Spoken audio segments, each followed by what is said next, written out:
नमस्कार, स्वागत है आप सभी का एजुकेशन मंत्रा में। दोस्तों, सुबह के वीडियो में बहुत सारी इंपॉर्टेंट अपडेट्स जो समाचार पत्रों में छाई रहती हैं उन पर हम चर्चा करते हैं।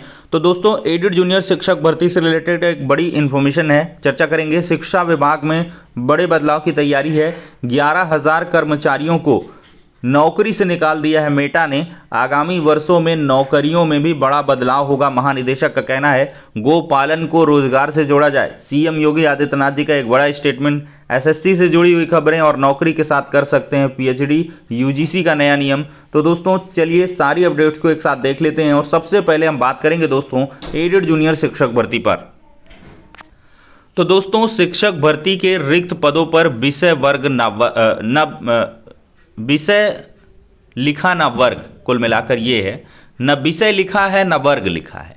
तो प्रदेश के सहायता प्राप्त जूनियर हाई स्कूलों में सहायक अध्यापकों के 1504 और प्रधानाध्यापकों के 390 पदों पर भर्ती से पहले अधियाचन की गड़बड़ी दूर की जा रही है। बेसिक शिक्षा विभाग के अधिकारियों को सही अधियाचन भेजने की चेतावनी दी गई थी, लेकिन इसके बावजूद जो सूचना मिली है उसमें कई पदों का विषय और वर्ग नहीं लिखा है। उप शिक्षा निदेशक विज्ञान दिनेश सिंह ने 40 जिलों के जिला बेसिक शिक्षा अधिकारियों को बुधवार को शिक्षा निदेशालय में उपस्थित होकर गड़बड़ी दूर कराने के निर्देश दिए थे, लेकिन इसके बावजूद बुधवार को बीएसए और उनके प्रतिनिधि आधी अधूरी सूचना लेकर पहुंचे थे। उन्हें फिर से यहां पर सही सूचना देने को कहा गया है और इसके चलते भर्ती फंसी हुई है। 17 अक्टूबर 2021 को आयोजित लिखित परीक्षा का परिणाम 6 सितंबर को घोषित किया गया। अभ्यर्थी भर्ती शुरू करने की मांग को लेकर प्रदर्शन कर रहे हैं और अधिकारी रिक्त पदों की जो गड़बड़ी है उसको दूर नहीं कर पा रहे। सबसे पहले 30 सितंबर को रिक्त पदों का ब्यौरा मांगा गया था। इसके बाद 3 नवंबर 21 को रिक्त पदों को सत्यापित करने के लिए कहा गया। 7 नवंबर को फिर से सही सूचना देने के लिए कहा गया, लेकिन गड़बड़ी दूर नहीं हो पाई। तो यहाँ पर जो धरनारत छात्र हैं उन्होंने अधिकारियों से फाइनली मुलाकात की है और ये पूछा है कि साहब कब तक ये प्रोसेस कंप्लीट हो पाएगा। ऐसे में तो बहुत समय लग रहा है। तो इस पर अधिकारियों ने यही बताया है कि 1 हफ्ते का सब्र बांधिए 1 हफ्ते का, और आपकी जो प्रक्रिया है वो पूरी तरीके से दुरुस्त करके शुरू की जाएगी। ये आश्वासन शिक्षा निदेशालय से अधिकारियों के माध्यम से मिला है। और ये मान के चलिए कि जैसे कि आपका जो है नवंबर लास्ट तक उन्होंने बताया है कि हम ऑनलाइन आवेदन स्टार्ट करवा देंगे, और यहाँ तक ये भी आश्वासन दिया है कि नए साल में आपकी ज्वाइनिंग आपके विद्यालयों में हो जाएगी। तो मतलब दिसंबर में ही पूरा प्रोसेस कंप्लीट कर लेंगे और विद इन 1 वीक जो रेक्टिफाइड डेटा है वो शिक्षा निदेशालय प्रयागराज को मिल जाएगा और आगे की भर्ती प्रक्रिया को प्रोसीड किया जाएगा। ये काफ़ी निराशाजनक है।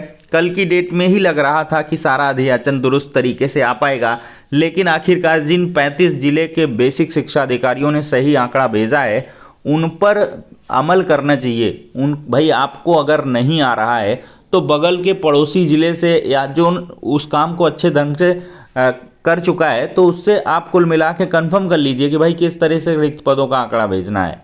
तो कुल मिला के यही होना है।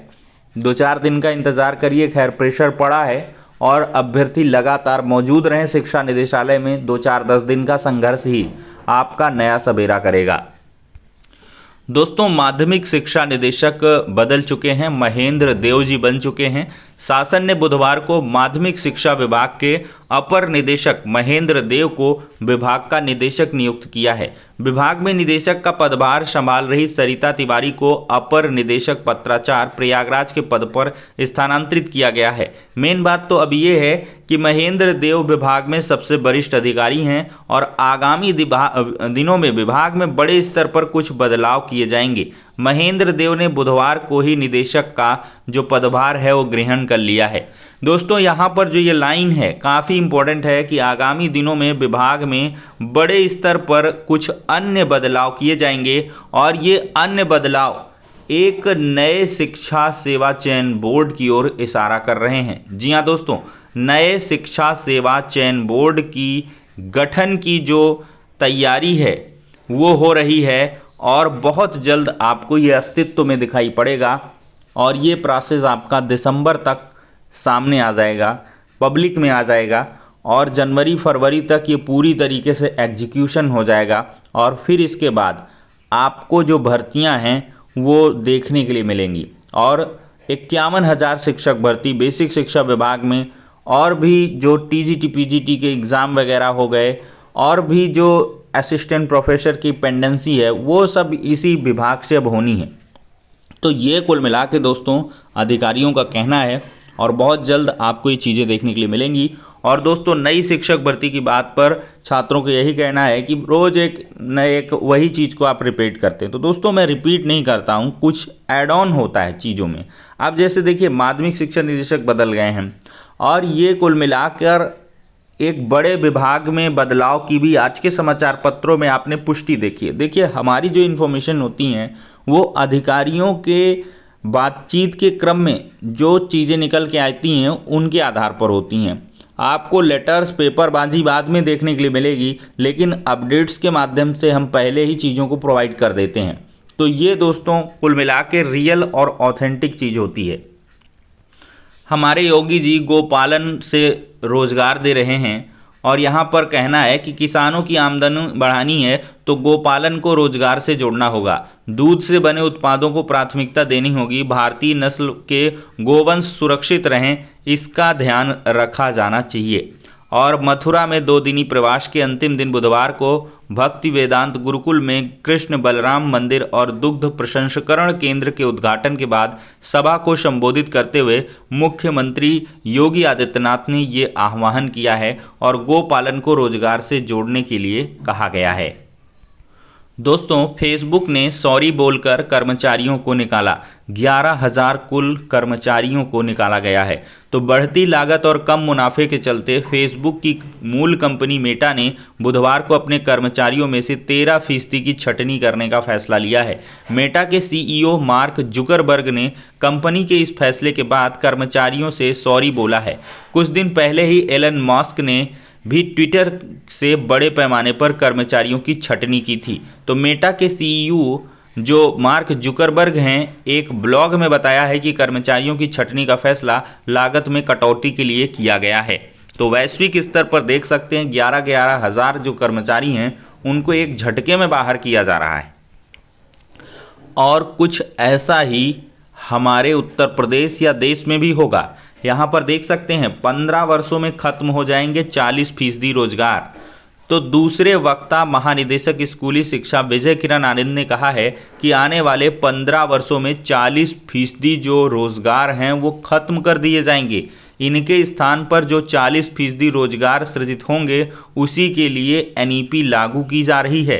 इसमें व्यावसायिक और नवाचारी शिक्षा पर जोर दिया गया है। उन्होंने कहा है कि भविष्य में असंगठित क्षेत्र से काफ़ी रोजगार सृजित होने। उन्होंने निपुण भारत योजना, दीक्षा पोर्टल, कायाकल्प मिशन इत्यादि पर प्रकाश डाला। तो कुल मिलाकर यहाँ पर देख सकते हैं 15 सालों में जो 40% रोजगार है वो खत्म कर दिया जाएगा। तो कुल मिलाकर रोजगार के अवसर और भी कम होंगे, और छोटे छोटे जो रोजगार हैं वो आपको मिलने वाले हैं। दोस्तों यूजीसी ने नौकरी करने के साथ पीएचडी की दी छूट।